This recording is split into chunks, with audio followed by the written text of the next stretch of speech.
Right. ఇక detail చూస్తే తెలుగు రాష్ట్రాలకు చల్లని కబురు అందింది. నైరుతి రుతుపవనాలు కేరళలోకి ప్రవేశించాయి.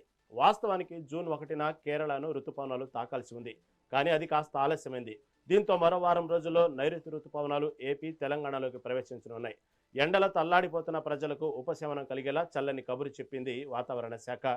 ఇవాళ ఉదయం నుంచి కేరళ, తమిళనాడు తీర ప్రాంతాల్లో భారీ వర్షాలు కురుస్తున్నాయి. నైరుతి రుతుపవనాలు నైరుతి ఆగ్నేయ అరేబియా సముద్రంలోకి కొన్ని ప్రాంతాలు, పశ్చిమ మధ్య, తూర్పు మధ్య అరేబియా సముద్రంలోని కొన్ని ప్రాంతాలు, ఈశాన్య బంగాళాఖాతంలోని మరికొన్ని ప్రాంతాలకు మరింతగా విస్తరించాయని తెలిపింది. గడిచిన 2 రోజులుగా కేరళలో విస్తారంగా భారీ వర్షాలు కురుస్తున్నాయి.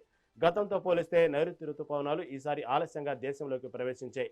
మే 26న కేరళ తీరాన్ని తాకే అవకాశం ఉందని వాతావరణ విభాగం తొలుత అంచనా వేసింది. ఈసారి ఎల్నివో ప్రభావంతో అంచనాలు తారుమారయ్యాయి. రుతుపవనాలు రాకతో తీర ప్రాంతాల్లోని అలప్పుళ, కొట్టాయం, ఎర్నాకుళం జిల్లాలకు వాతావరణ శాఖ ఆరెంజ్ అలర్ట్ జారీ చేసింది. తమిళనాడులోని 15 జిల్లాల్లో భారీ వర్షాలు కురిసే అవకాశం ఉందని హెచ్చరించింది ఐఎండీ. ఎల్నివో ప్రభావంతో జూన్, సెప్టెంబర్ కాలంలో సాధారణం కంటే తక్కువ వర్షపాతమే నమోదవుతుంది. కేవలం 90% ఈ సీజన్లో కురిసే అవకాశాలు ఉన్నాయని పేర్కొంది. ఎల్నినో పరిస్థితుల కారణంగా జూన్లో బలహీనంగా ఉన్న సెప్టెంబర్ నాటికి బలంగా ఉండే అవకాశం ఉందని వివరించింది.